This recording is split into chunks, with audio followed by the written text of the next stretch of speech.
टोपाला बोंधाला घेण्यापासून खारकाट टोप धुवाचा काम ह्यानीच केलाय. पण आता बिर्याणी बनविल कोण? तर यालाच बोललो, तूच आता जाणत्यापणी बनव ना, तू तुझा काम चोख पार पाड. तर बोलतो एक जोर घेईल ना, बिर्याणीचा धूर खाचा काम मी करील, पण बाकीचा धूर खाचा काम तुम्ही. हे बोलतात खाऊ चल आम्ही धूर, खाऊ चल आम्ही धूर. एवढं सगळं आयटम ह्या दोघाही बनवलं ना. हो बोलतो मीनी पण माझा काम चोख पार पारलाय.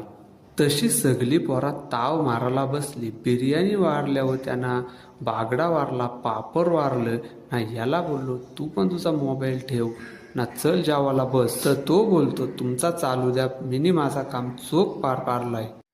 जेव्हा पोरा हसू करायला लागली तेव्हा त्याला बोललो, काय रे तुम्ही ह्या काय करून ठेवलाय? तर बोलतो तुम्ही दुसरा ह्या त्या खाऊन हुराप लाव म्हणून तुम्हाला तसा वाटतंय, मीनी माझा काम चोख पार पारलाय. याचा चोख काम बुचूक भरून मसाला, बुचूक भरून मसाला.